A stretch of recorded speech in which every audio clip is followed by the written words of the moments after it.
Okay, so we are up to monasticism. This is part 2 out of 3, talking about the history of the church.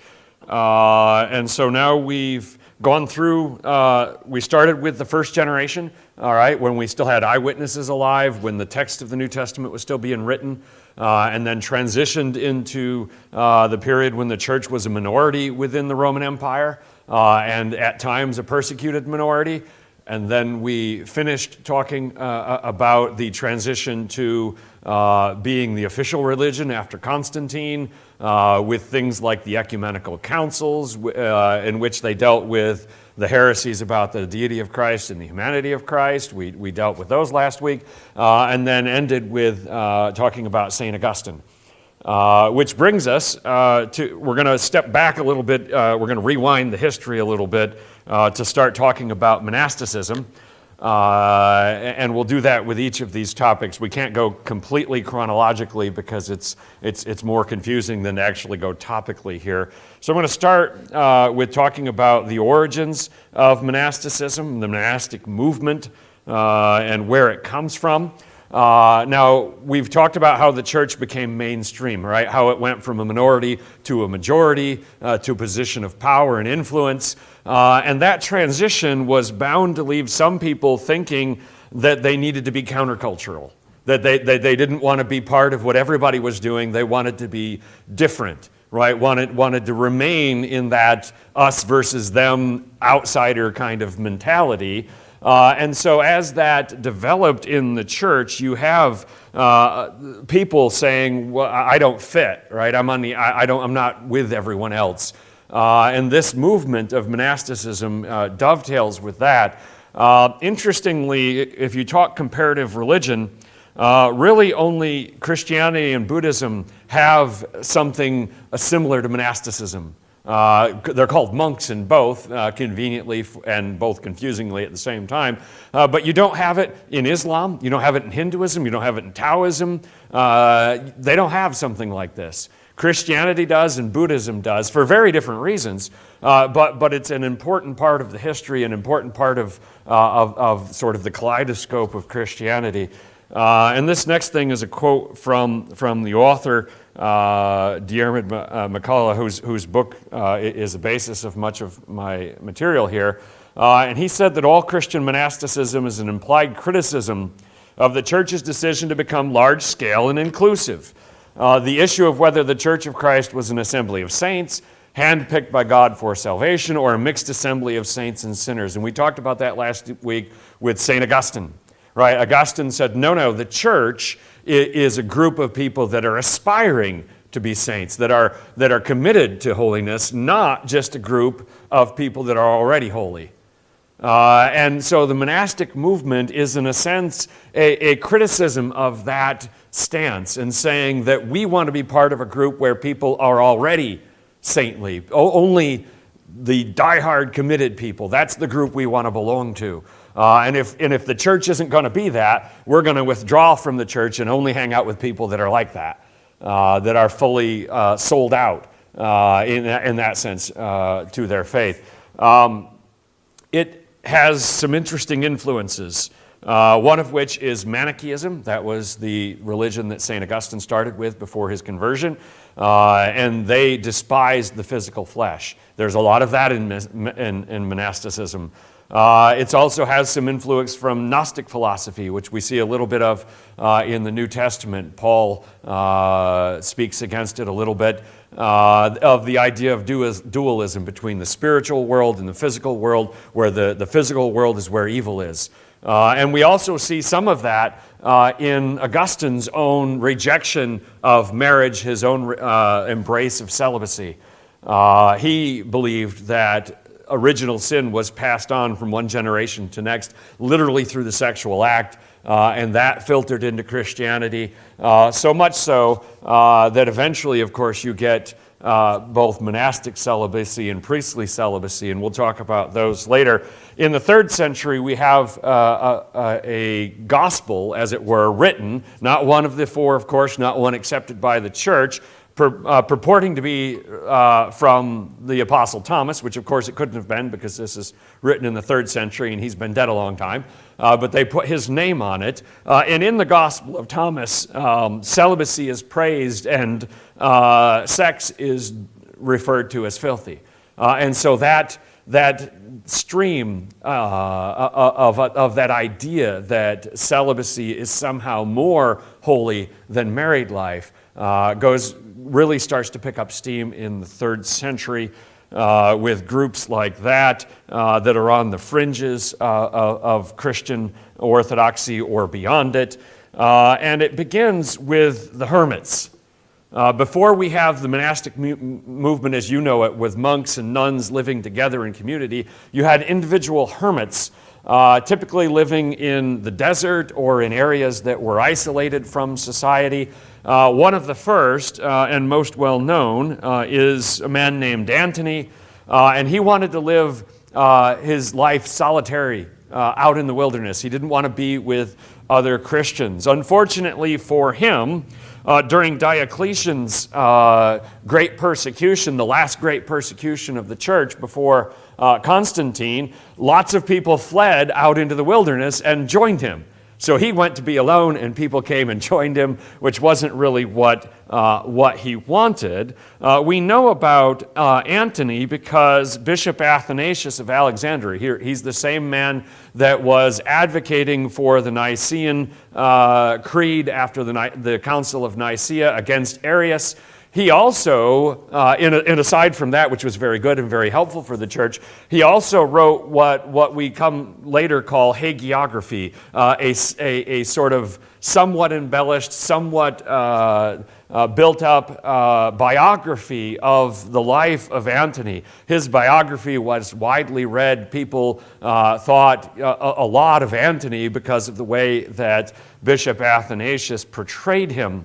And one of the things that Athanasius speaks of there is an important thought, is that with martyrdom no longer something that's going to happen, right? This is after, towards the end of Antony's life and in that transition to acceptance, you don't have saints, as it were, being created because they were martyrs, right, killed by the Romans. And so people are looking for a way to distinguish and to talk about the sort of Christian all-stars, right, the best and the brightest and the number one people, and what they might be. And so these hermits, these people that lived by themselves, almost all of them were men, were seen as being holier because of their perceived dedication, because of their perceived willingness to sacrifice for Christ. And so you have a developing, primarily in Syria and Egypt, a group of monks or hermits, depending on who you're talking about, that are sort of competing to see who can deny themselves the most, right? Who can be the greatest ascetic, live on the least amount of food, wear the most uncomfortable clothing, live in the most miserable conditions, so that they can be the greatest of saints. It's kind of a new category of saint. This is not something that existed before. It's not really something from Judaism. Really, the only precursor to it you might find would be John the Baptist, being a bit odd, wearing his, eating his weird stuff and being out there in the wilderness. But that was sort of a exception, not the rule, right? None of the other apostles did that. Or the Essenes on the outskirts of Judaism, the ones that wrote the Dead Sea Scrolls. And so you have that growing. We have an interesting group of ex-soldiers becoming hermits. You have a man named Paconius, who was a soldier who converted to Christianity during Diocletian's persecution. He came up with some rules for hermits if they lived together. They were living in abandoned villages on the Nile. So hermits living together, which is kind of an odd thing. The vast majority of Christian monks, however, after that 3rd century, were not hermits. So it's a short-lived time period in the 2nd and 3rd century where you have a lot of people living, not a lot, but a number of people living by themselves in the wastelands and whatnot as hermits. But after that, it becomes a community thing. So this is just the origins of it. And one interesting question, of course, is is this an acceptable practice? Is this something that the church is going to work against, or is it something that the church is going to embrace? There are several reasons why the church might have rejected it, of course, one of which is that it has Gnostic influences, and the church was very much against Gnostic philosophy, seeing it as heretical. They weren't under the authority of bishops, right? They're living out in the wilderness by themselves. They're not responsible to anyone. They're not part of the Christian community, right? Paul's explanation of the body of Christ. How are they a part of that? And of course, there's no Eucharist. There's no participation in communion for them.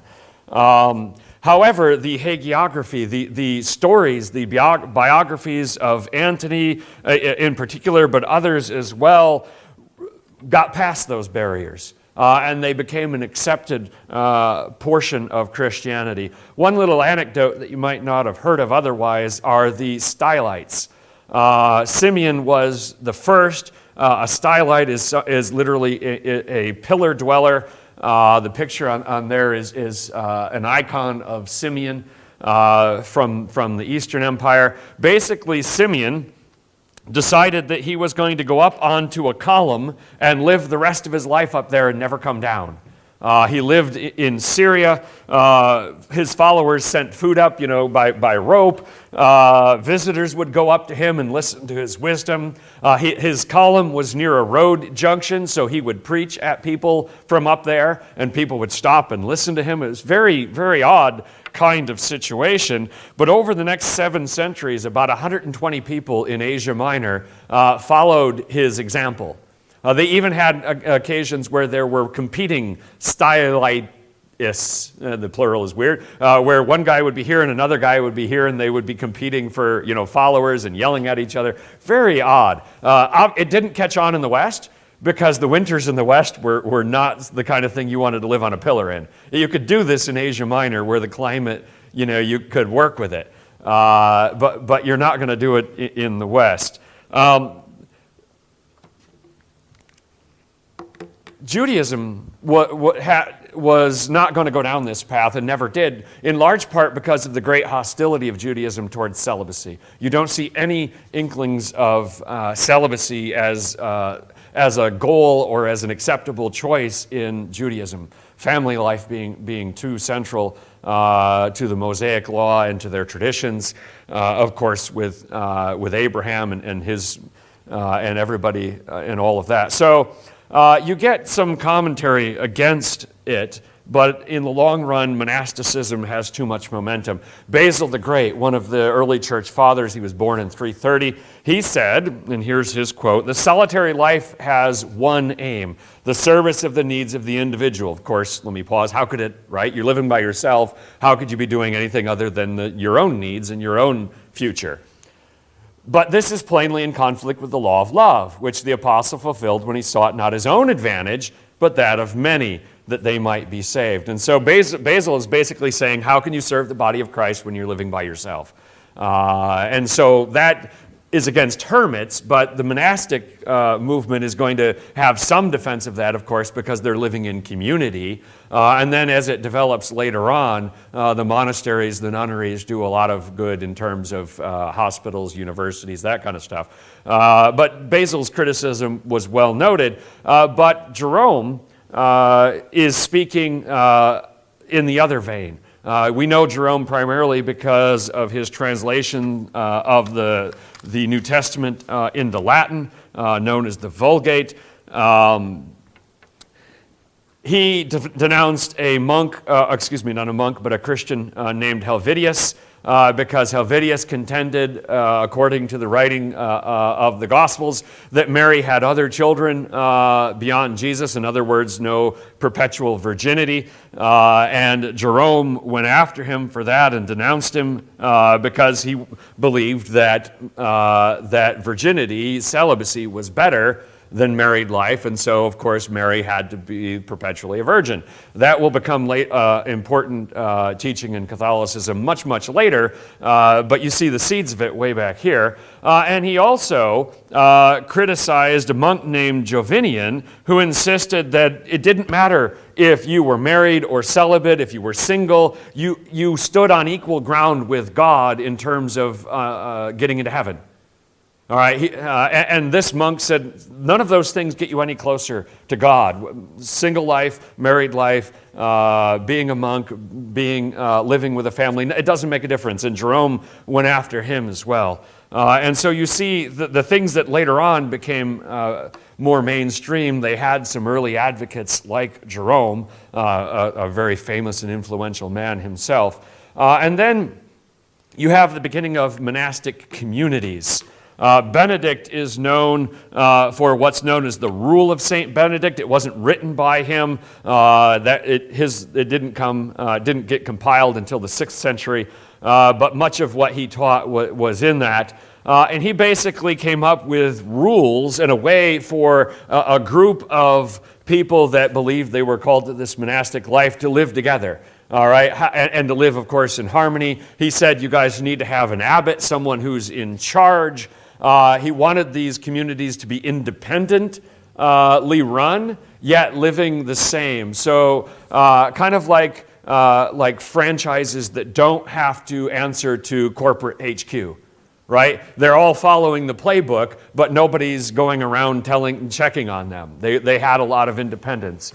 And the emphasis of Benedict's rule were a single-minded emphasis on obedience. You have to obey. That's the number one thing for monks in his community, followed closely by discipline. Now, there was an appeal to that because he's writing during the time period when the Roman Empire is falling and fallen. And there's a lot of lawlessness. There's a lot of change. There's a lot of stress in society by people who are seeking to be firmly rooted, right? Because it's just, the world is crazy that they're living in. And so some people found this structure, this order appealing. Much like, of course, and not with any connection to it, but much like the appeal of the Nazis in Germany in the 30s. The Great Depression, there's a lot of chaos, there's a lot of political uncertainty, and they come in saying, this is the way society should be, let us tell you how to run your life. And people think, why would anyone want that kind of control over them? Chaos makes people uncertain, and there was a lot of chaos in the West, and Benedict comes in and says, here's a system where everybody can know what they need to do. It was short, it was simple, it was adaptable. He said, you need to work, you need to pray. Thankfully, later, they added scholarship to that. And of course, that's important because we would not have a lot of the texts of the ancient world if they were not copied down by monks. And so Benedict has a huge influence, and a lot of different monastic communities will take his rules and live according to them. One other thing to note here in the early stages of monasticism is the effect of the Irish monasteries and nunneries. There were a lot of these in Ireland in particular. They were part of the hereditary lands of the nobility in Ireland. Not that matters too much, but they sent out missionaries. Interestingly enough, these Irish monasteries sent missionaries to Northern Europe and Central Europe beginning in the 7th century, and they brought with them something that became very influential later, and these were called tariff books. These were books that listed what the penances were for specific sins. If you do this, this is what the penance is. If you do that, this is what the penance is. And these Irish monks took them with them. They became very popular with the people because people were unsure when they committed a sin what you should do about it, what your repentance should be. And they liked the certainty of knowing, of being able to look it up in a book. All right, and local priests found that to be helpful, right? How bad is this sin? How bad is that sin? Well, let's look it up in the book. Well, here it tells you what it is, right? They appreciated that. And so these became very popular. This will, of course, become an issue that becomes at the heart of the Reformation later on, because, of course, I said of course twice, because it directly contradicts what Augustine taught about grace, right? That sins were paid for. There didn't need to be a penance. There didn't need to be anything like what would later develop the ideas of purgatory, the ideas of indulgences. All of that stuff went against the teaching of St. Augustine. And so this idea, beginning with these Irish monks, will grow and develop to what we eventually see at the start of the Reformation that Martin Luther is so upset with. Let me jump in with this map just to sort of point it out. The orange would be the early development of Christianity by AD 300, and then basically throughout the Roman Empire and beyond in the next 300 years. But the important thing for us here are the monastic communities. You see a whole bunch of them in France, in Ireland and in England, in North Africa, and then in the East. Those are the areas where monastic communities were very prevalent in the early era of the church before the Middle Ages. But those ideas spread. There were a lot of these communities established. I tried to find some maps that showed all of the different kind of communities, but there really aren't any because it would just be a blur. This kind and that kind. There would be so many of them. It was a very big idea in the early church going into the Middle Ages. By the 11th century, you have the battle to force all clergy to be celibate. At that time, most clergy, most priests, right? Not most monks, but most priests were married. In the East or the West, most of them were married. Part of the motivation for the church to go in this direction, of course, was the fear that a priest would try to pass on church lands to his children. Right, would try to make a priestly dynasty and take lands that belonged to the church and were supporting the mission of the church and give them to his family instead. That was part of it, but one of the overarching things that was pushing in this direction was, of course, the idea that it was holier to be celibate than to be married. An idea that St. Augustine himself was a part of, and that went back to these early hermits, and was really an example of Greek ideas and not Hebrew ones in the ascendancy. In 1139, you have what is called the Second Lateran Council. That council in the West declared all clerical marriages not only unlawful but invalid. So anyone who was a priest at 1139 who was married, the woman was now literally his concubine and not his wife. His children were not his lawful children, they were his bastards by that act of the church. It took the next 70, 80 years for them to enforce that. There was a lot of priests that didn't want to go along with it. There was a lot of infighting about that. But eventually, after a generation or two, that idea had taken hold and has remained a part of the church to this day.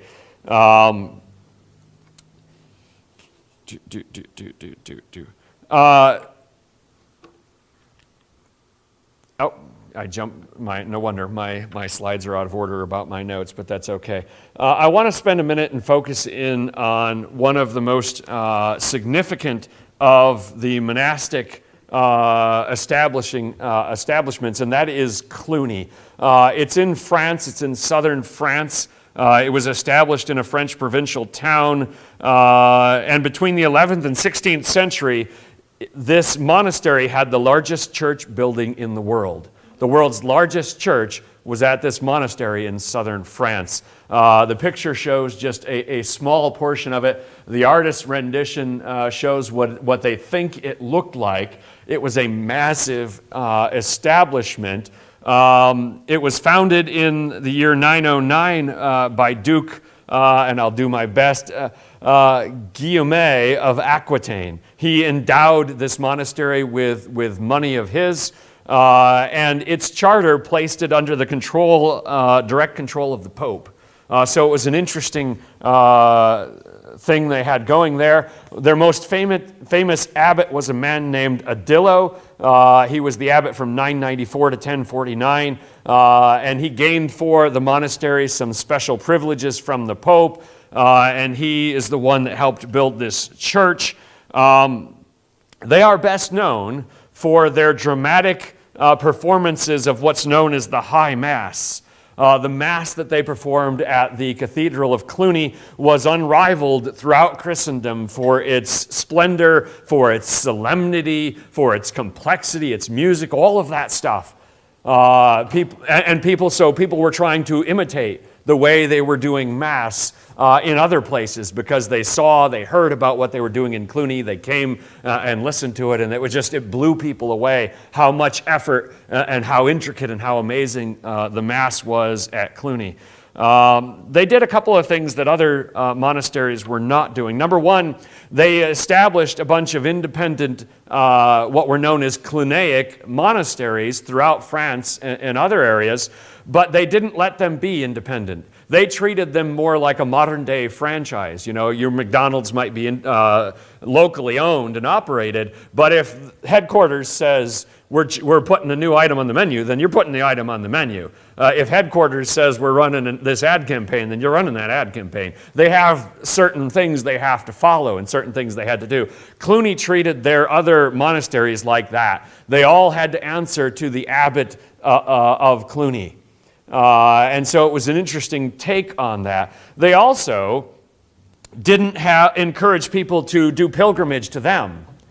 A lot of monasteries built their reputation around saying, we've got the bones of this saint, or we've got this piece of the true cross, or whatever. And so come here and visit, right? That was their way to bring in money. That was their way to spread their influence. The monks at Cluny didn't do that. They actually sent people instead to Santiago de Compostela in northwest Spain, to a site in Spain, and then they had Clunaic monasteries on the way that were stopping points. So the routes that people would take to go to this place in northwest Spain, where the bones of the Apostle James were said to have been, they said, we'll help people get along the way, but we're not going to be the destination. It was an interesting choice. Eventually, however, the monastery in Cluny falls in, as so many others did in France, to the French Revolution. In 1790, the church was sacked and destroyed by an angry mob during the French Revolution. One of Christendom's greatest buildings, some of its best art, all of that stuff destroyed by the French Revolution. And this is the one I already started on, unfortunately. We already talked about priestly celibacy in the Second Lateran Council. And then the end of monasticism begins in the 11th through 13th century, before the Reformation. The Reformation will speed it up, but it actually started to go sort of past its height, right? The height of monasticism's influence in Christianity would be the High Middle Ages, and then it starts to wane. Because you have the establishment of canon law, you have the establishment of diocesan bureaucracy, where bishops are taking a much more hands-on role in running their dioceses. And up until this point, the abbot in an area would have had more power than the bishop in many cases. More influence with the nobles, more influence with the local people. But that starts to shift, and bishops become much more powerful, abbots much less during this time period. And then, of course, eventually in Northern Europe after the Reformation, virtually every monastery, virtually every nunnery, every friary will be dissolved.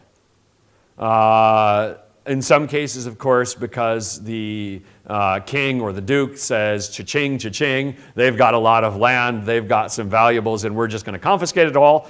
In other cases, it was propelled by of course, Reformation ideals and the desire to get rid of them. But all of those institutions in Northern Europe, virtually, are going to disappear in a generation. And all of the things that they used to do, the healthcare that they used to provide, the education they used to provide, the scholarship they used to do, either will be sent to the local parish church instead, and it will happen there, or it will be taken over by the local government, by a secular authority.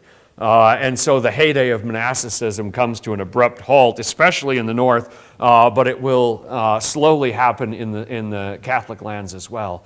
In those churches, the new venue for people that wanted to be a little bit different in Protestant lands is known as Pietism. And I wish I had time to go into Pietism, but that's one we don't have time for. You can look it up, but it's basically the continuation of those ideas in a different way. And then in 1773, Catholic monarchs pressure the Pope to get rid of the Society of Jesus, one of the largest organizations still in existence in Catholic lands. They ran a whole bunch of colleges, a whole bunch of primary education as well, and that entire thing will be dissolved and taken over by secular government. That trend after the Reformation will gather weight of the things that the church used to do, whether it was in healthcare or in education or in poverty relief, becoming things that the government does. And the destruction and the end of the monastic movement will sort of coincide with that. So let's pause for a moment.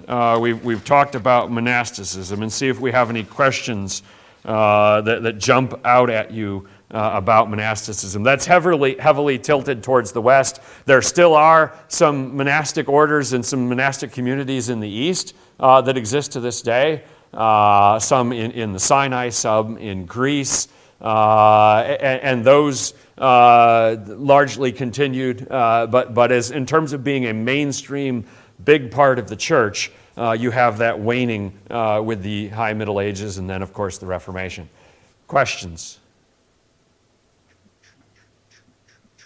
Okay, so there's one. We're looking at four things tonight, and there's one of them. Our next is the Great Schism. And that's a word that's spelled weird in English, but now we got to back up. We went all the way to nearly to the Reformation, and now we're going to back all the way up to the early days of the Roman Empire and talk about a different topic. This map here shows the way that Diocletian, you remember Diocletian, right? The guy that persecuted the church, he divided the empire in 285. He said the empire is too unwieldy. We got to split it in two administrative halves, a Greek East and a Latin West. And he really just split it according to lines that already existed. The East was always more heavily Greek influence. The West was always more Latin influence. And so the empire was split in half. You have a capital in Rome, a capital in Constantinople. And so you have this natural divide, cultural and linguistically, and then it becomes a bureaucratic divide in the empire. And so the church naturally is going to have a push that is pushing these two sides apart because of different culture, different language, different administration. And so that's where we're going to begin with that idea. In 378,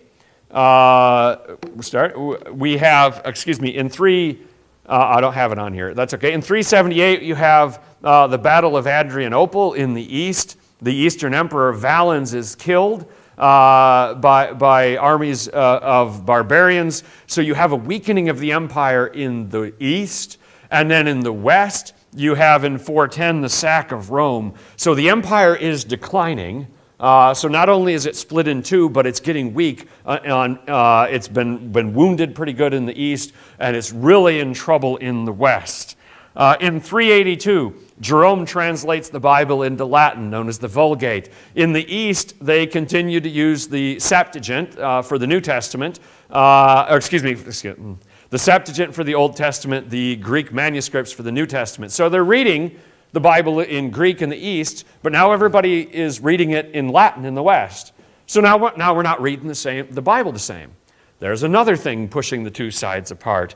In 476, you have the last Roman emperor, a man named Romulus Augustus. He is deposed by the Germanic king Odoacer, and basically you have the end of the empire in the West. The Eastern Empire will continue for another 1,000 years, but the Western Empire is done. Another thing that's pushing the two sides apart. From this point forward, we're just going to talk about the kind of things that are making these two sides more and more likely to not be reunited. In the East, they are trying to reconcile the Monophysites. If you remember when we talked about the Council of Chalcedon and the Chalcedonian definition of the person of Jesus, the nature of Jesus, right? How his deity and his humanity are combined into one. There were some in the East who didn't like the way that was explained. They said that's not the right way to explain the deity and humanity together. They weren't denying either one of them, they just didn't like the way that was explained. In the West, people were happy with it, but in the East, in Syria and then in Egypt, you have people that weren't happy with it. And so the Eastern emperors, because that's part of their territory, are trying to reconcile those two groups. They're trying to make peace with those two groups, and people in the West are offended every time they make a compromise or a new statement or something to try to bring them back into the fold. They're saying, hey, you're messing with the Council of Chalcedon. We agreed to this. You can't mess with that.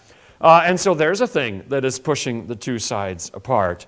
After the fall of Rome, the Bishop of Rome, of course, whether he thinks that they should listen to him in the East or not, is not being listened to. Because the emperors in the East are saying, dude, you don't even have an empire in the West. You guys are, you guys are not like us. Look at, this is Constantinople. We still have an empire. We're not going to listen to anybody from the West. And so they've got a little bit of that pride, a little bit of that haughtiness. And so you have more division between East and West. And the Patriarch of Constantinople and the Emperor in the East are not going to listen to theologians or popes or anybody from the West because of that. In the West, we have a period of chaos, a period where you've got a bunch of little kingdoms and nobody is in charge of anything, right? You got Goths, you got Vandals, you got Visigoths. It's a whole mess. Nobody is doing anything that you would call an empire until Charlemagne. Charles, excuse me, I got to back it up just slightly before that. I forgot one more thing. From 482 to 512, there was actually official schism between Rome and Constantinople. Why, it doesn't really matter. They eventually resolved it. In 751, King Pippin gave land that he captured from the Lombards to Pope Stephen. It was land that belonged to the Byzantines. The Lombards had conquered it in southern Italy from the Byzantines, from the Eastern Empire. But instead of giving it back to them, the king of what we would call now France, King Pippin, gave it to the Pope and said, here's land for you. And he established what we would know later to be the Papal States. The Papal States will exist until the 19th century. And so now the papacy in the West has their own kingdom, which of course means that they're going to be involved in Western politics even more, Western power struggles, which of course is not going to help them reconcile with the East. Charlemagne, Charles the Great, we call him Charlemagne, he reigns from 768 to 814. He will be crowned by Pope Leo III in 8800 as the Holy Roman Emperor, beginning of the Holy Roman Empire. In the East, they didn't appreciate that because they said, we've already got a Roman Empire. He sits in Constantinople. You guys ain't got no Roman Empire. Rome fell. And so the presumption of the Pope to crown Charlemagne as the Holy Roman Empire ticks people off in the East. Another thing pushing the two sides apart. Charlemagne's court, because they were dealing with a group of heretics in France that were denying the full position of the Holy Spirit in the Trinity, they added to the Nicene Creed what's known as the Filioque. If you remember, when you're speaking about the Holy Spirit, the Creed says, who proceeds from the Father in the original reading. In the West, they added the phrase, and the Son, to emphasize the nature of the Trinity, all three persons together involved, because they were trying to combat a group that was downplaying the Holy Spirit. But in the East, they said, hey, you can't change the Nicene Creed. Remember when in the West they said, hey, you can't change Chalcedon. Now in the East they're saying, you can't just up and change the Nicene Creed. Whether that's a true statement theologically or not, you can't just unilaterally add to it. But because Charlemagne's court at his imperial court in Aachen were using that in the liturgy, eventually all the churches in the West were saying it that way. And to this day, whether it's a Protestant church or a Catholic church, we almost universally use and the Son in the Creed, whereas in the East they still don't say that in the Orthodox churches. So even though the Nicene Creed is about the most universal thing we have in the church, there's three words. So if you went to a church, right, if you went to an Orthodox church that happened to be in English, and they were reciting the creed, and you're like, sweet, I know this, and you start saying it, you're going to be the only one saying, and the Son, and everyone's going to be looking like, dude. So then you'd feel real bad. So just an FYI, don't do that. Other things, and some of these things are little things. Any one of them wouldn't have caused the break that later happened, but you add one and then another, right? Generation after generation, you have little things pushing these two sides apart. In the West, they began using unleavened bread in the Eucharist, known as azima. In the East, they weren't using that, and they said, whoa, that's not the way we've been doing the Eucharist since the apostles. What are you guys thinking you're doing, right? There's another thing. In the East, they have a big emphasis on things being done the way the apostles taught us. And every time in the West, they change it for whatever reason, right? For good reasons, for bad reasons, for whatever reason, that makes people upset in the East and builds up that idea that we're the ones doing it the right way. You guys are the upstarts that keep changing things. And then one of the things that really pushed towards what would come as schism is the iconoclastic controversy. And I wanted to spend a moment talking about this because it's an interesting part of church history that most Westerners have never even heard of, have no idea what the iconoclastic controversy is. It lasted from 726 to 843. All right, so let me spend just a minute on that, and you'll see how it ties into the Great Schism. In the East, you have the dual Greek and Hebrew culture that the church inherited, right? A lot of Greek philosophy, Greek language, Greek literature, but then, of course, things from Judaism. And that had some fault lines in it, some things that didn't mesh, where they didn't see eye to eye. One of which was, of course, the idea of asceticism and that the monastic movement grabbed onto. That came from Greek culture, not from Hebrew. Well, the other one, of course, is the role of images. Because the Greeks thought that it was only natural to portray the human form, right? You know the Greeks, they love naked statues of people.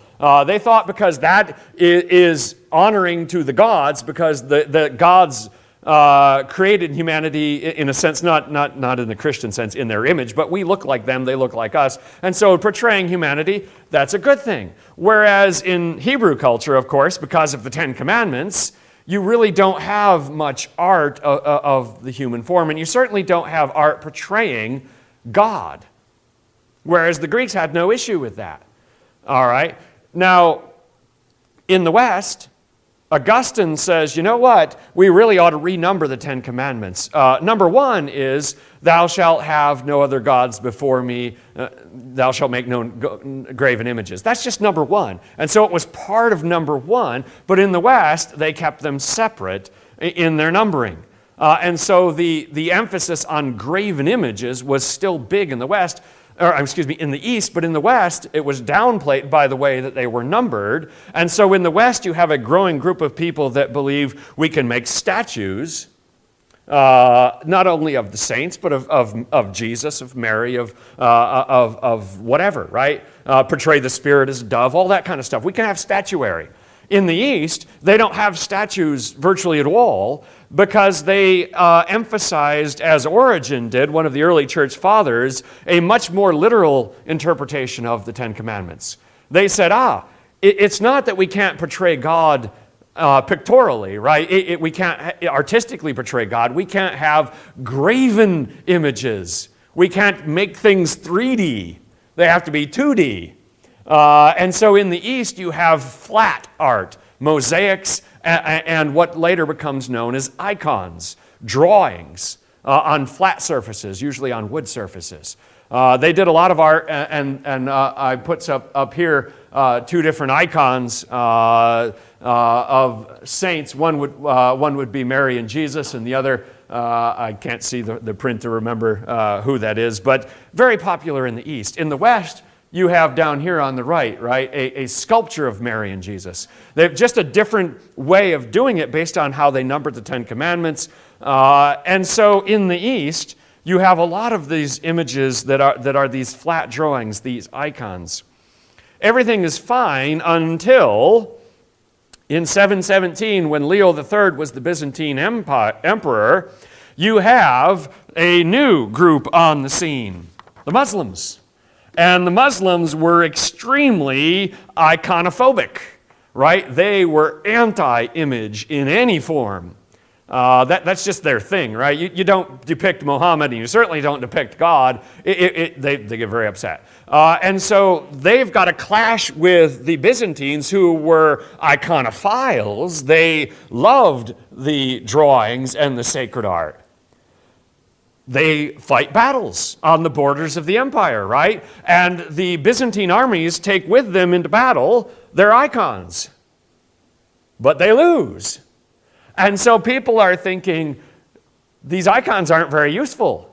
Maybe the Muslims have a point. Maybe God is upset with our love of icons because we're losing. Right? When we're losing, we've got to find a reason why we're losing. We shouldn't be losing.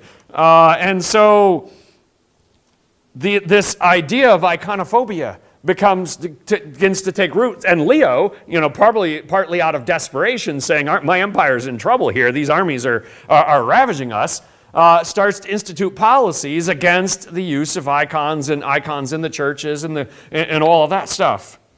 And so that fault line is exposed between the Greek and the Hebrew culture, and it becomes a big deal in the East. There's a series of emperors in the 8th century in the East who were very iconophobic. They were destroying icons in churches, right? Art historians freaking out, right? You're ruining art. These are historic pieces of art. But they did that. And they had success in battle against Muslim armies. And so people are thinking, see, we were right? It's the icons. It was their fault. Very few icons that exist in the East predate the 8th century. Almost all of that art from the 2nd century to the 8th century was destroyed, which, of course, is unfortunate to archaeologists and art historians. They cry about that kind of thing, and rightly so. If you don't like them, set them aside and let somebody preserve them so that we can study them. However, John of Damascus, an influential poet and theologian, a man who would be hugely influential on Thomas Aquinas in the West later, he defended icons. He said, we just need to understand this, all right? And he made this distinction that would become very influential, and to this day is believed and taught in the East in the Orthodox churches. He said, you know what? In the end, God is unknowable. All right, we can only know God by what God has revealed to us. Got a point, right? We can't see God. We can't ascend to God. We only know what God has taught us. And God has revealed himself in nature, in his creation, right? And because we are made in the image of God, the human form it tells us about God, et cetera, et cetera. And so therefore he said, the only way we can praise God and imitate God in our art is through this kind of work. And so he said there's a difference between what's known as latria, which is adoration and worship only for God, and what we're doing with icons, which he used the word proskynesis. And you might know proskynesis because that was the homage you perform before the emperor, right? When you go before the emperor, you go down on your knees and go down on your face. That's proskynesis. Many Eastern cultures had that kind of thing. He said, we're doing to icons exactly what we do to the emperor, just paying homage. It is not the same thing as what we give to God. Unfortunate, and that worked in the East. You're going to have a shift to the extent that icons went from being loved to being hated to being loved again, right? The iconophiles, the lovers, win. In 843, what's known as the triumph of orthodoxy, it began in 780 with a queen named Irene. She was the regent for her son, Constantine VI. She's an interesting woman. She liked being in charge. When he was 26 years old and began to say, you know, Mom, I'm really my own man now. I kind of want to run things. She had him blinded and said, no, you're not, so that people wouldn't listen to him. Yeah, so the mothers in the room are going, what? But 30 years of being the boss of an empire was apparently a little addicting. But she was a big-time iconophile, and she made sure that the policies that John had advocated, right, this distinction between latria and proskynesis, that became the official theology of the Eastern Empire, and it is to this day. The triumph of orthodoxy. In 843, you have icons once more brought into all the churches in the East. They win. And they have what this is a feast day in the East that to this day is celebrated, where they will take the icons and they will parade them around and say, basically, we won, we won. And they actually read the pronouncement that was made by the emperor condemning the people that were against the icons and repeat that. So they basically celebrate it every year. How does this affect the Great Schism? Well, I'll tell you how. We're not quite to that one. All right. That pronouncement in the East was sent to the West and translated into Latin, right? What do we have to say about icons? Let's tell the representatives of the Pope and whatnot. We need to let them know what's going on. Sadly, and in one of history's more important times, they mistranslated it. Because the Bishop of Cyprus was saying, I do not treat icons the same way I treat God. It's proskynesis with icons. It's, I got to have the word in front of me or I'll pronounce it wrong. Where did my page go? Anyway, it's the other with the icons. And there it is, latria. And they translated it wrong. And they said we treat them the same in the Latin translation. So we're worshiping the icons. And of course, in the West, they said, oh my gosh, you can't worship icons, you crazy Easterners. And so they send off some really mean and upsetting letters back and condemnations back saying against the people in the East, when in reality they were condemning the opposite of what the Bishop of Cyprus was trying to say. And it was yet another misunderstanding between East and West, this time because of a bad translation. And so you have the final ending of this feud that has been growing and growing and building, and that is in 1054. We'll fast forward a little bit. Pope Leo IX sends his buddy, Cardinal Humbert, to Constantinople. He is having a dispute about the Eucharistic bread. We mentioned that, right? This is not the right kind of bread to use. They're arguing east to west. He sends Cardinal Humbert. Unfortunately, Cardinal Humbert is a complete firebrand and a zealot, and Pope Leo IX knew that, so he knew what was going to happen. Humbert goes to Constantinople. Things don't go well at all. He's not welcome there. His people are being rude. The patriarch's people are being rude. And so what does he do? He walks into Hagia Sophia, the number one cathedral in the Eastern Empire, in the heart of Constantinople. He and his envoys stride in during church, during the Mass, walk up to the altar, take the papal bull of excommunication and drop it on the altar. Turn around, walk to the back of the cathedral, take off their shoes, bang their shoes together saying, "We're leaving the dust here because we want nothing more to do with you," and walk out. Not a diplomatic solution, right? And the crowd was, of course, right? At first, I'm sure they were stunned. What are these Latin Westerners doing? And then they were outraged, and I'm surprised they didn't murder them for what they did. I mean, that's blasphemous to interrupt the church in order to make your statement. And they leave. And of course, the Patriarch of Constantinople, Michael Carolarios, excommunicates the Pope in return, right? You did it to me, I did it to you. We've excommunicated each other. There, we're both out. You're out, I'm out. This excommunication will not be rescinded for 900 years until the 20th century. So East and West are done. They are separate on separate trajectories, separate futures. One sad sort of postscript to this story, after they've already been split, is the Fourth Crusade. And we'll talk more about the Fourth Crusade later. But in 1204, a Crusader army from the West will sack Constantinople, will loot and pillage and rape Christianity's largest, most venerated city, looting their icons, stealing their stuff, and basically saying, hi, remember how we used to be on the same side? Not anymore. And we'll talk about the details of that in our next section, but holy cow. So if there was ever going to be reconciliation after the Fourth Crusade, it's not happening. And then, of course, the East is going to be under threat of the Ottoman Empire growing and growing and growing until finally Constantinople will fall. And here's a map to let you see what we're talking about here. The green and the orange here are the empire under Constantine. This is the area that it had spread to Christianity by AD 1000. And then you have the line basically between East and West right here that after the split.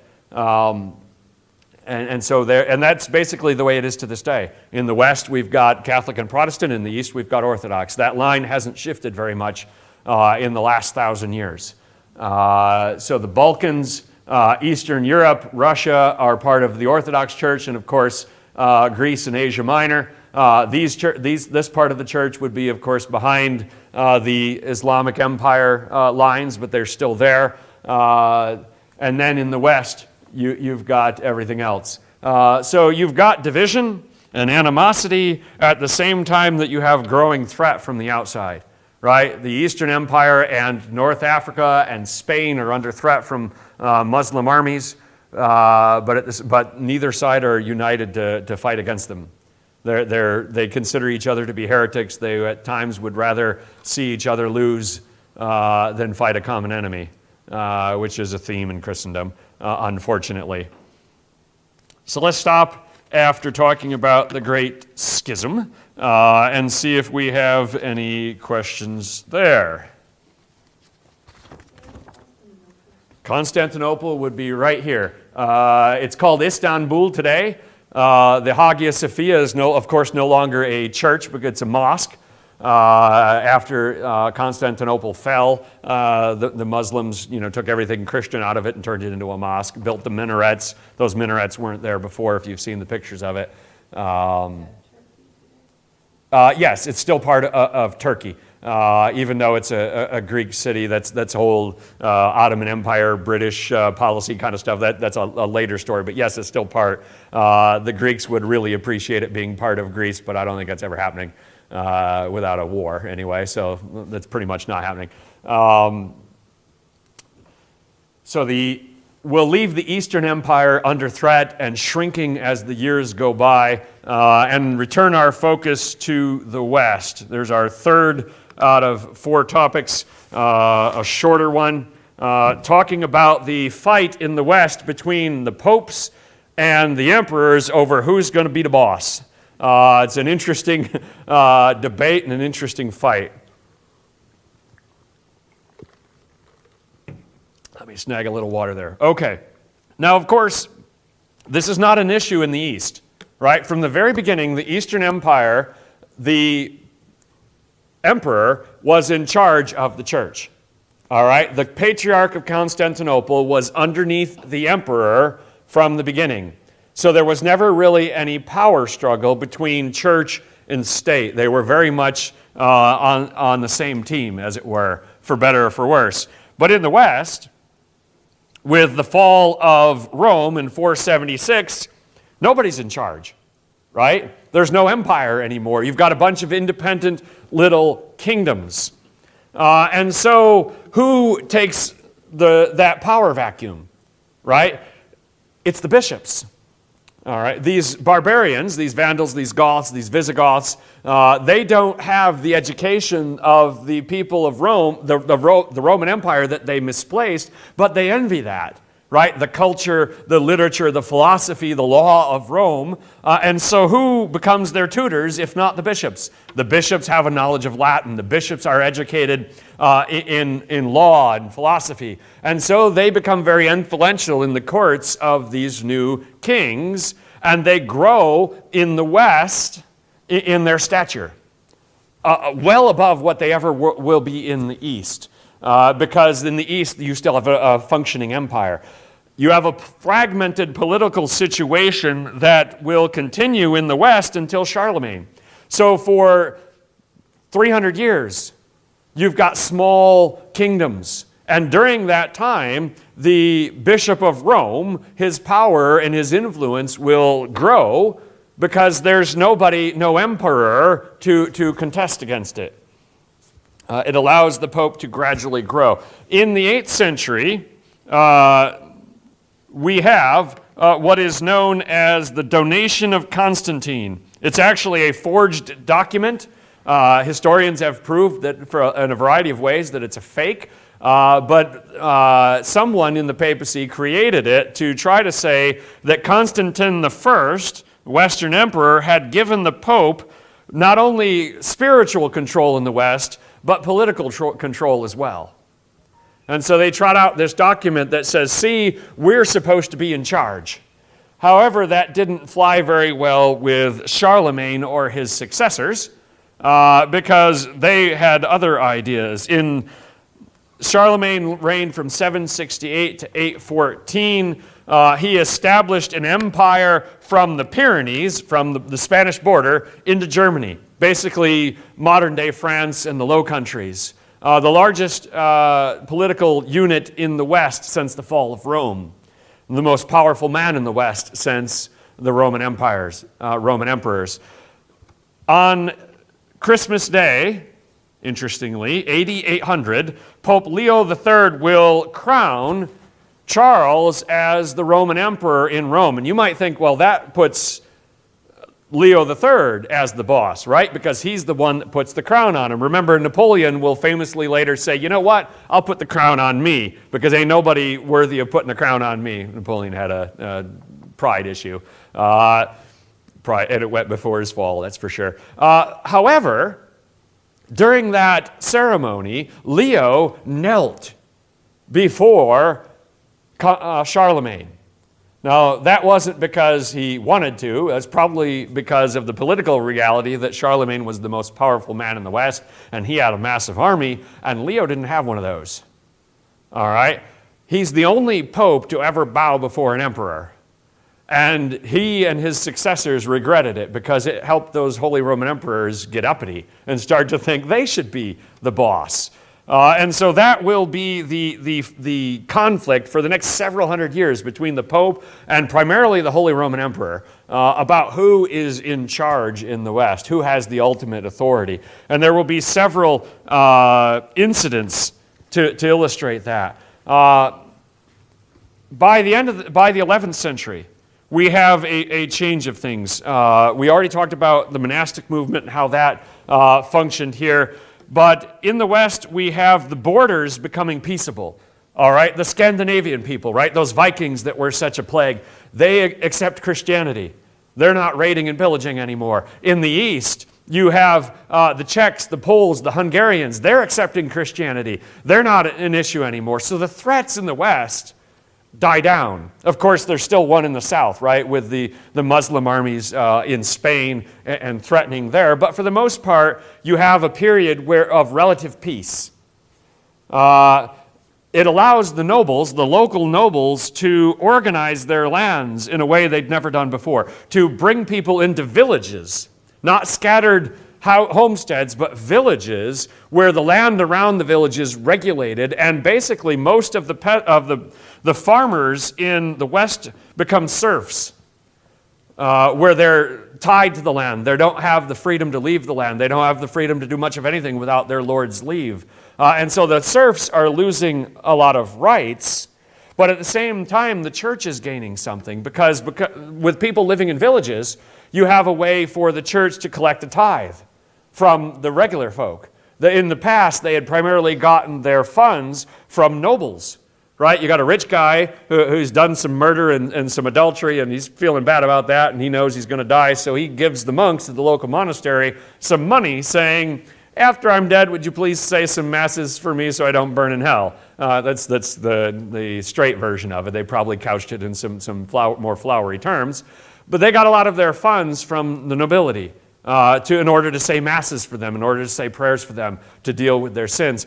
Now here in the 11th century, you're starting to see a chance for the church to get money from the average folk. Because with everyone living in the villages, all of the harvest is brought into the village. The local parish can collect a tenth. All right? And so the church is more connected to the common people than they were before because of this new system, because of the moving of people into villages.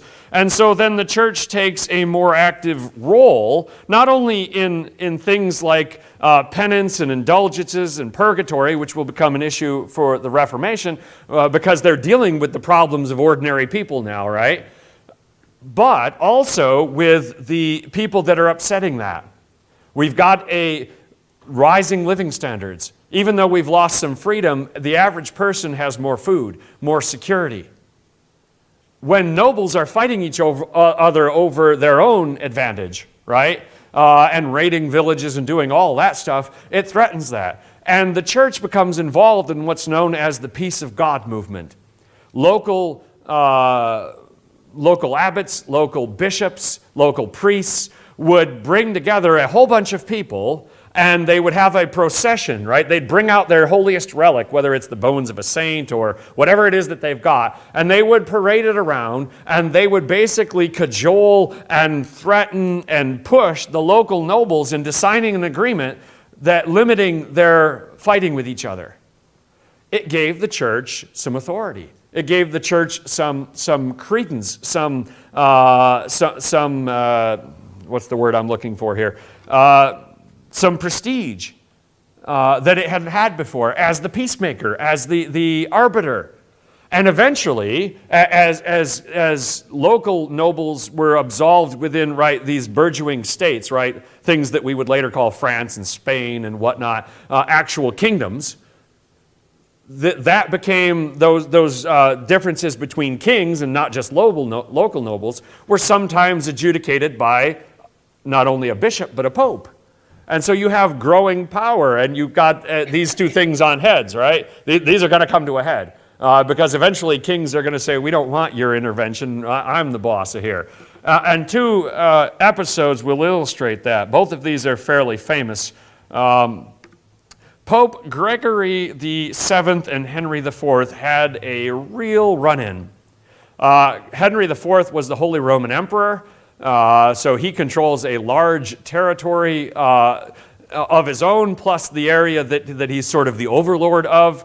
And they had what was known as the investiture controversy. Henry believed that within his territory, he could choose bishops. He had the right, descended from Charlemagne, to choose bishops. The Pope said, ain't nobody choosing bishops but me. I'm the one that chooses bishops. And they disagreed about that. They both tried appointing bishops. And so while Henry had an army, the Pope had a different thing. The Pope had excommunication. And so he excommunicated Henry and said, basically, Henry can, and basically, my bishops will not serve you communion. People will not work with you. You are an invalid ruler until I lift it. And so the nobles underneath Henry started to revolt and cause him trouble. And he said, well, this can't continue. And he went to Italy, to where the Pope was, and the Pope made him wait 3 days in the snow, barefoot, wearing the garb of a penitent, right? Wearing a plain garb, not dressed like a king, before he let him in so that he could come before him on his knees and be granted his absolution and be reinstated. So in this case, the Pope won. However, Henry later got back at him. And they basically ended these, Gregory VII and Henry, their fight was a tie. Because, of course, Henry had an army. And an army is a long-term thing that you can count on. And so they're going back and forth, right? The Pope with a spiritual power to excommunicate, and the emperors with an army. And so sometimes the emperor's army is in Rome threatening the Pope. Sometimes the Pope is excommunicating Henry or an emperor or a different king. And they're going back and forth like this. At this point, Gregory's successors claim a new title, something they hadn't used before. They start calling themselves the Vicar of Christ, the representative of Christ on earth.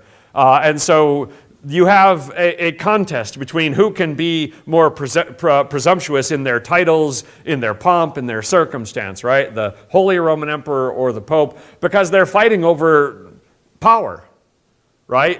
Appointing bishops is a powerful thing. And of course, who does the Holy Roman Emperor want the bishops to be? His second cousin, his brother-in-law, right? People that are going to work with him. The Pope wants people that are going to be loyal to him, that are going to do what he wants. And so it's a huge controversy that they were fighting over.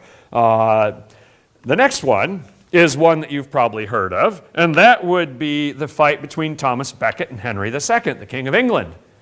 Thomas Becket was the Archbishop of Canterbury, and Henry II said, basically, I am the boss of every priest in England. Long story short, that's what he said. Thomas Becket said, I'm the Archbishop of Canterbury, and no, you're not. It's more complicated, but that's what they basically said. And of course, Henry, as is said to have said, and this is, with historical quotes, we're always taking them with a grain of salt, but he said something to the effect, who will rid me of this turbulent priest? Who will get rid of this guy that is annoying me? And 3 of his knights went to the cathedral where Henry was at the altar and murdered him in front of his own altar while he was wearing his robes in the middle of church, basically. Walked into church, killed him with a sword. You're thinking, wow, right? So what happened after that? Well, of course, Pope Alexander III canonized Thomas Becket as quick as possible because we got to stick up for one of our own, right? We can't let this happen. The knights were, quote unquote, and I put it in quotes, punished. They had to go to the Holy Land on crusade for murdering a priest in church. Doesn't seem like that big a thing. Henry basically escaped unscathed. He sat on the throne until the day he died. His son succeeded after him. In this case, in part because England being further away from Rome, he was able to get away with it. 2 last developments before we end this topic, and that is this idea that if you are going to claim that your authority is over the entire Western Empire, whether you're the Holy Roman Emperor or the Pope, you got to have the bureaucracy to back that up. Right? You can't do that with just a couple of people. You need representatives, you need lawyers, you need all sorts of stuff to actually rule. In the 1070s, 2 copies of Roman law were actually rediscovered in the archives in Rome. They had been lost.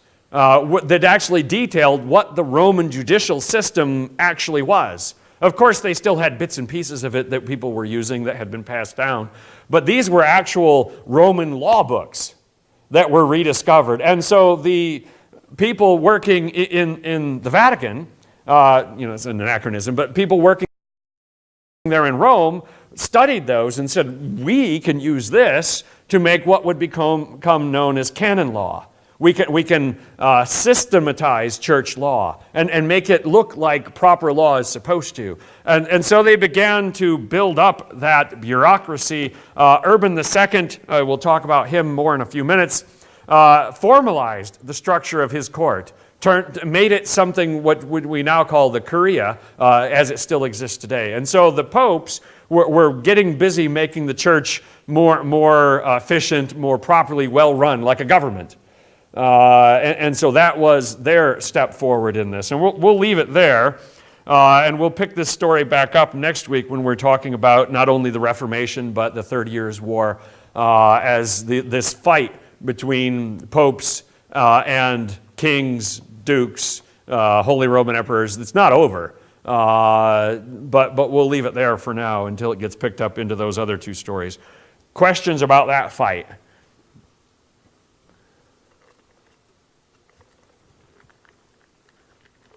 Okay. Uno más. We got one more to go. And this is one that you know things about. Whether you know these things about it or not, we will soon see. And that is the Crusades. We'll start with the map. And that shows the routes of the Crusades. At this point in time when the Crusade starts, you have the Muslim armies containing the eastern half of Asia Minor. The Byzantines are still holding on basically to the coastline and a few inland areas, and then Constantinople into the west. You've got Muslim armies in southern Spain, and that fight going on between those kingdoms as well. But the Holy Land has been controlled by Muslims for centuries at this point, right? So we're going to pick that story up there with a couple of very interesting questions, and one that's very important.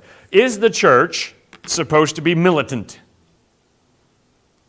It didn't start that way, of course, right? First, the early church, they didn't have an army. They didn't have that ability. But after Constantine, it became a question. Because remember, Constantine came to power after his vision that he said he was told, conquer by this. Use the cross to conquer with. And so he was the first one to use the power of government to make the church do something when he tried to solve the Donatist controversy in North Africa with the army. Fast forward 700 years, and you have some things happening in the world which begin pushing us toward the Crusades. In 1009, the Caliph, the ruler of Egypt, a man named Al-Hakim, demolished Constantine's Basilica, the Holy Sepulchre. Been there a long time, right? Since Constantine. He destroyed it.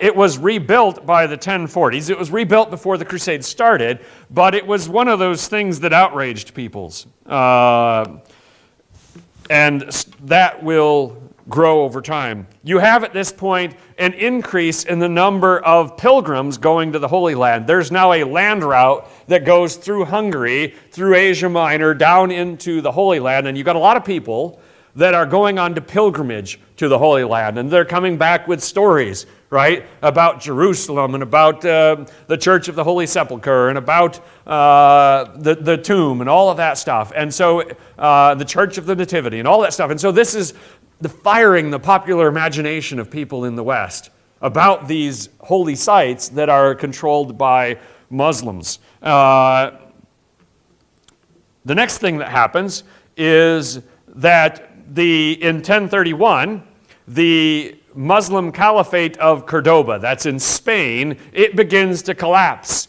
The Christian kingdoms of Leon, Castile, and Aragon, Navarre, which nowadays that's all part of Spain, but they were separate kingdoms back then, they started pushing back and reconquering Spain. And so people started to think, you know what, maybe they're not invincible. Maybe because up until this point, it's always been Christendom on the defensive against Muslim armies, right? Whether it's in Spain, whether it's in Asia Minor, whether it's in Sicily, that's what we're talking about next. They haven't been on the offensive against them in 300 years.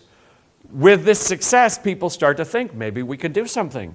Maybe we can reconquer some things.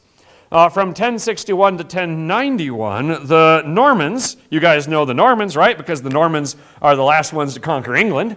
The Normans conquer Sicily. It had gone back and forth between Christian and Islamic control for centuries. Right there in the heart of the Mediterranean, a very strategic spot. Pope Alexander II sends the Norman king, by a good old name of Roger, King Roger, sent him a banner commemorating his victory, his crusade, and celebrating this conquest of Sicily.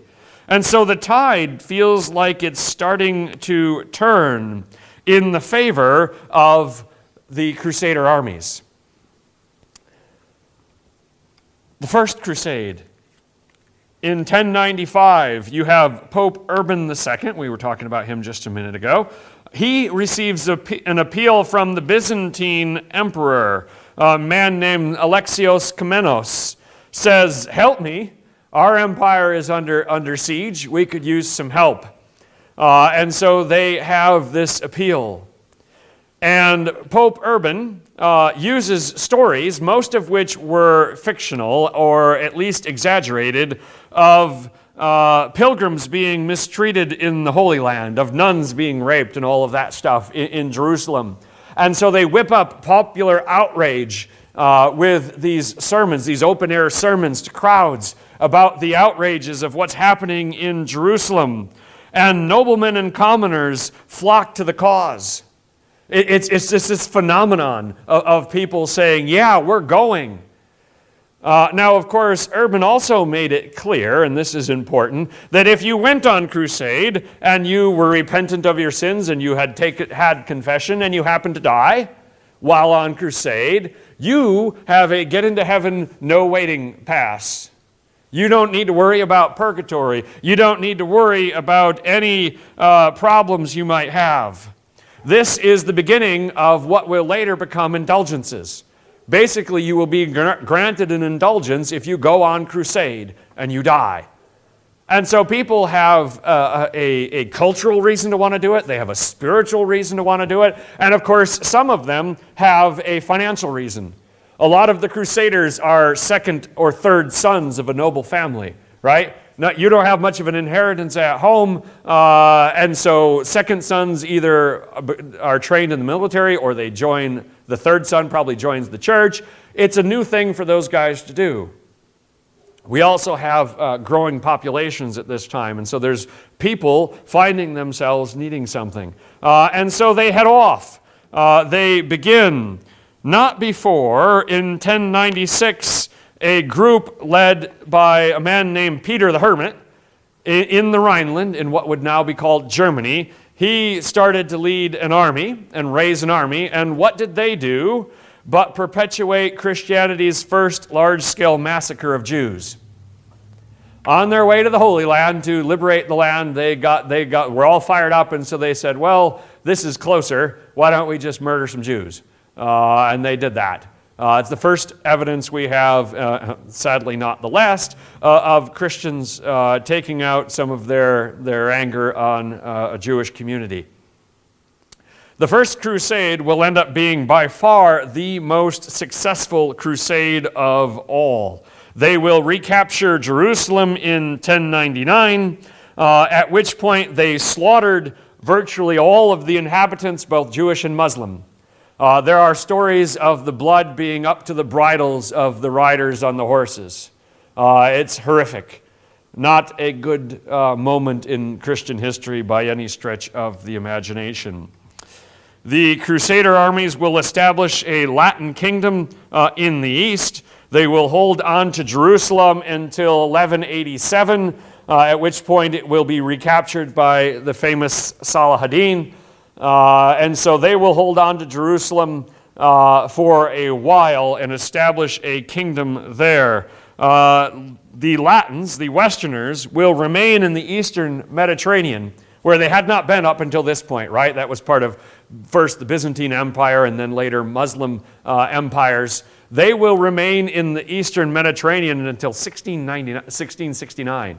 For 500 years, they will be in the Eastern Mediterranean. The last outpost to fall will be Crete, which at that point Venice was in charge of. So this is the beginning of basically 500 years of warfare by Westerners in the Middle East, in particular in and around Jerusalem, but eventually they'll be pushed out of there. In light of Crusade, you have a new version of monastic orders. Up until this point, monastic orders were not militant in the least, right? If you think back to the original early hermits that gave rise to the monastic orders, men like Martin and George and Sergius, they had all been soldiers who had renounced their militant past in order to become monks. Now, you flip it on its head and you can become a monk by becoming a soldier. And so you have a new group of warrior monks. They're famous in part because of all the crazy conspiracy theories that people still have about some of these groups. But these were real groups that existed. We'll highlight just a few of them. There were a bunch. The Hospitallers. They're also known as the Knights of St. John. They were founded in 1023. Their original mission, in 1023, right? That's 70 years before the Crusade started. They cared for pilgrims in the Holy Land. They set up hospitals, hospices, places where sick and dying pilgrims could come.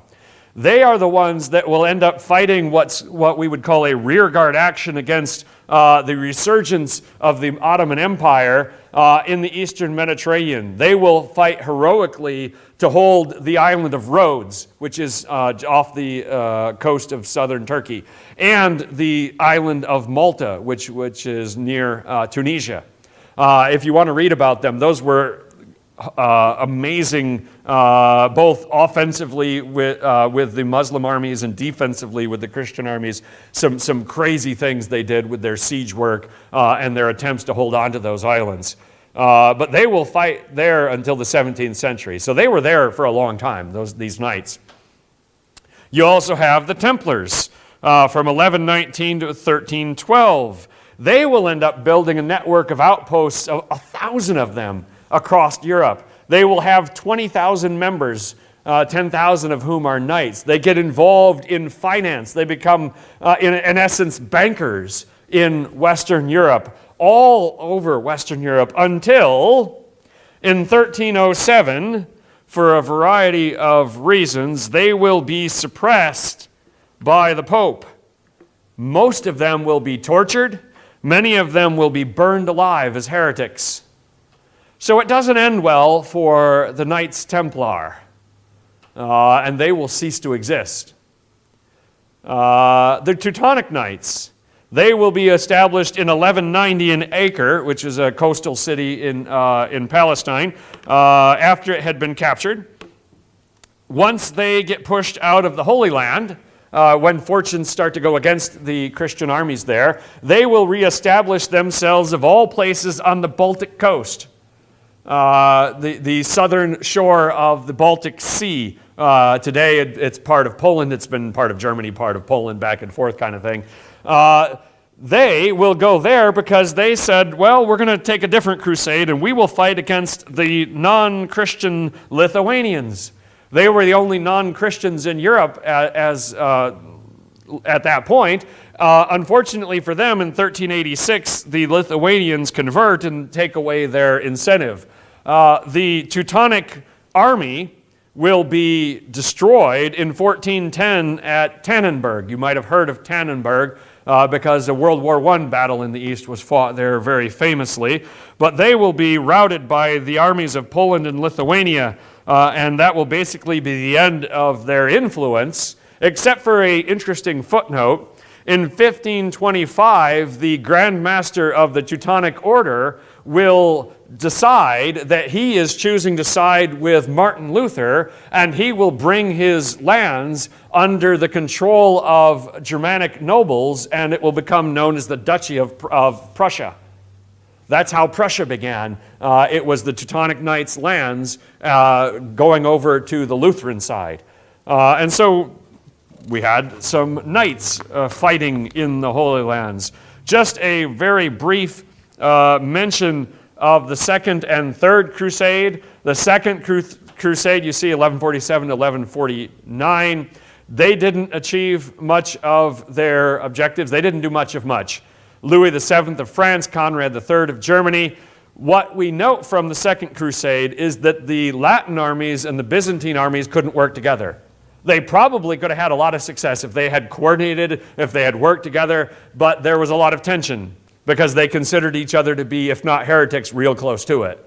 And so it's hard for them to work together even against what they would both have considered to be, the infidels.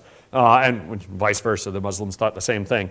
The Third Crusade, we know about it primarily here because we're English-speaking people, because it involved Richard the Lionheart. Jerusalem falls, right? Salah ad-Din recaptures it. And so Richard and Philip II of France put aside their differences and they go on crusade. They captured Acre, they captured Jaffa, but they didn't recapture Jerusalem. It didn't end well, of course, for Richard. He was imprisoned on his way home. The whole Robin Hood and his brother and all that nonsense happening. One last thought before we look at the Fourth Crusade, and that is something that I would imagine you haven't heard of, and that's called the Albigensian Crusade. That's a mouthful. It actually happened in 1209 in southern France. You're thinking, why are we crusading in France? France is part of Christian Europe. What's going on? There was a group there that were dualists. They were like the Manichaeists before it. They believed that the physical was evil, the spiritual was good. If not heretics, they were dancing on the edge of heresy in many of their beliefs. It began as a campaign against that heresy, but it really took on a political dimension in short order, so that it became the campaign of the French nobility and the French king, who at this point didn't control all of what we would call France. Southern France wasn't part of his kingdom. He basically used that as an opportunity to conquer southern France in the name of the crusade. There were genocides, there were mass burnings of individuals. It was one of the most gruesome episodes in all of Christian history, the Albigensian Crusade in southern France. If you read about it, it was quite gruesome. In the 13th century, the Pope would declare a quote-unquote crusade against his political rivals in Italy, against the Holy Roman Emperor, but they are not the same as these, of course, not in scope and not in duration. The Ottoman threat's not going anywhere. In 1456, the defense of Belgrade will be called a crusade in Eastern Europe. Armies of noblemen and commoners will come to fight there. The Fourth Crusade, our last bit here, 1201 to 1204, and it is a crazy tale. It deserves a book in and of itself, and I've read a big, thick book on the Fourth Crusade because there's a lot of stuff here. The Fourth Crusade was organized by a bunch of different noblemen that expected that a large number of people would show up for this. And they picked a port and said, in the spring of this year, everybody show up at the port, and we'll all sail together to the Holy Land. Now, of course, they didn't have ships, and they said, well, we'll hire ships. And they got the city of Venice to be their navy. And they filled out a contract. And the contract said, we're going to pay such and such money to Venice to ferry us to the Holy Land, right? They actually intended to attack, if I'm remembering my story correct, they intended to attack Egypt, thinking we'll go around that way. We'll do an end run. But not enough men showed up. They couldn't pay Venice the money. And so Venice said, you're in breach of contract, and so now we got to work this out. And so they told them, you need to attack for us the port city of Zara, which is on the eastern Adriatic, which was actually a Christian city under the control of the king of Hungary. And so the first thing they did with the Fourth Crusade was sack a Christian city on the behest of Venice. And then on the way there, Venice sort of turned the direction of the expedition. Instead of going to Egypt, they went to Constantinople, the world's largest Christian city. Baldwin, the Count of Flanders, was eventually put on the throne after they sacked the city. So you can imagine the Eastern Emperor, right? His empire is struggling to stay afloat against this onslaught of Muslim armies, and who shows up but a fellow Christian army? Well, that should be good, except for they're not here to be on your side. And they captured the city. There's a whole story involved in that. All of the claimants of the Byzantine throne, all of the royal family are dead. So they put a Latin on the throne, this man named Baldwin from Flanders, which you guys know where Flanders is from, it's in the Low Countries. And he is on the throne, and his successors until 1261. The Eastern Empire never recovered. It's not that long until 1453 when the city falls to the Ottoman armies, and it ceases to exist. If not for being sacked by Christian armies in 1261, in the beginning of the 13th century, they might have lasted for hundreds of years longer. Who knows? We'll never know. So that is friendly fire if ever there was one. They basically looted the entire city. There, of course, was also raping and pillaging, but they looted the city. Louis IX of France was happy because he attained what was, at least in his mind, the crown of thorns. Took it back. A flood of relics, bones, and parts of the true cross and all that stuff went back to the West. And ended up in monasteries and in kings' collections and whatnot. I think we will stop there because I could mention there was a fifth, the sixth, the seventh, and eighth, and the ninth crusade. None of them managed to do much of anything. Various kings. The fifth crusade was Adolphus II of Hungary and Leopold VI of Austria. They didn't capture Jerusalem. The sixth crusade was Frederick II, the Holy Roman Emperor.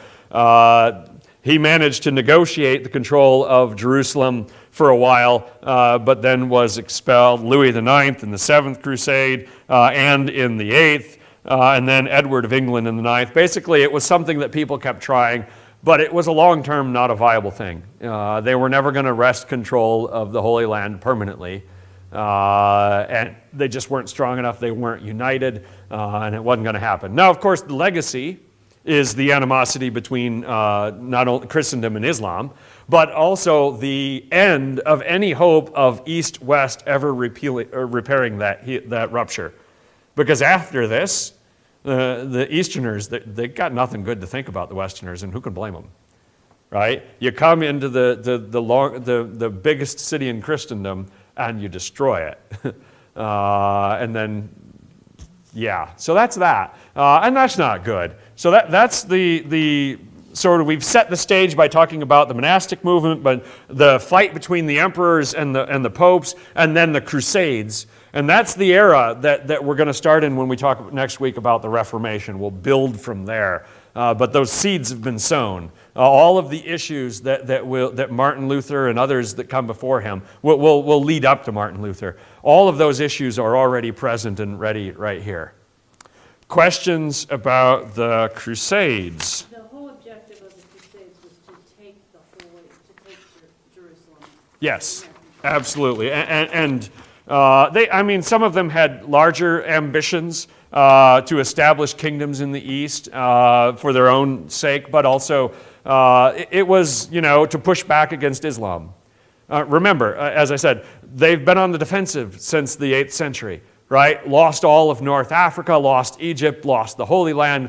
We're losing Asia Minor, lost most of Spain. The Battle of Poitiers in southern France. There's a poem called The Song of Roland about that, very famous medieval literature. Muslim armies got all the way to France. And so having the chance to push back, a lot of people were all for that. These two groups, they were fighting for supremacy. And if either side could have crushed the other, they would have. But if you look at it from a historian's perspective, right, socioeconomic, they were fairly evenly matched. It was unlikely that either Muslim empires or Christian empires would completely conquer the other. That balance will not change until the Industrial Revolution, when you have the rise of modern armies in France and England in particular, and then they go and start in the Ottoman Empire. The only reason the Ottoman Empire lasted until World War I is because the rivalries between France, England, Spain, none of them wanted their rival to control all of that territory. So anytime... They would work together. Right, if they would have worked together, they could have ended it much, much sooner. In fact, when the Russians were seeming to acting like they were going to try to conquer Constantinople, that's when the Crimean War took place, right? The Charge of the Light Brigade. That was England and France and some other guys saying, we don't want the Russians conquering it either, right? Nobody trusted their fellow Christians well enough to let them conquer until after World War I, right? And have those lands. It's an interesting side note to history. That virtually all of these kingdoms, kings, were at some point willing to have the Ottomans as an ally, right, against the people that they thought were their bigger threat. Kind of the enemy of my enemy is my friend, which is a very dangerous thing to do in politics, and they did that. So we'll talk about that a little bit more when we talk about the 40 Years' War, or the 30 Years' War coming up here. So, all right, let's bring it to a close there. Any other questions? That's a ton of stuff, but I hope it sinks in, and we'll pick it up next week with the last 4 parts.